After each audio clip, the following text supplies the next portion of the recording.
బజార్ అంటే ఏందో బట్టల బజారో, బ్యాంగిల్ బజారో అనుకునేరు కాదు. శాండ్ బజార్ అని పెట్టింది మన తెలంగాణ సర్కారు. అంటే ఉష్క అమ్మే బజార్ అన్నట్టు.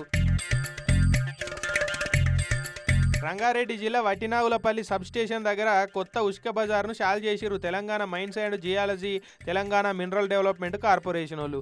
సిటీలో ఎవ్వలు బిల్డింగ్ కట్టినా ఈడికెళ్ళి అగ్గోల ఉష్క కొనుక్కొని పోవచ్చట. ఈడొక్కతానే కాదు ఇప్పటికే 3 జాగాల్లో పెట్టిరట. ఇక హైదరాబాద్ ఔటర్ రింగ్ రోడ్ చుట్టూ ప్రతి 30 కిలోమీటర్లకు ఒక దగ్గర శాండ్ బజార్లు పెడుతున్నారట. ఇక ఎవరికి దగ్గరున్న జాగాలకెళ్ళి అక్కడోళ్ళు ఇసుకను కొనుక్కొని పోవచ్చని మినరల్ డెవలప్‌మెంట్ కార్పొరేషన్ ఆఫీసర్లు చెప్తున్నారు. దొడ్డు ఉష్క మెట్రిక్ టన్నుకు 1600 అట. సన్నపు ఉష్క మెట్రిక్ టన్నుకు 1800 అట. పండుగలకు పబ్బాలకు సెలవులు గిలువులు ఏమి ఉండయట. ఏడాదిలో 365 రోజులు కూలనే పెడతారట. 24/7 ఆన్లైన్లో ఉష్కను బుకింగ్ కూడా చేసుకోవచ్చట. అన్నట్టు మళ్ళీ చెప్పలేదు అనుకోరి, ఉష్క ట్రాన్స్పోర్ట్ కిరాయి ఎవరిదాలే పెట్టుకోవాలన్నట. కానీ ఇట్లా సర్కారే ఉష్క బజార్లు పెట్టి ఉష్క అమ్ముడు మంచిగా ఉన్నదిలే. బ్రోకర్లతోటి పని లేదు, దొంగతనంగా తెప్పించి దొరికితే ఫైన్లు కట్టే జంజాటం లేదు.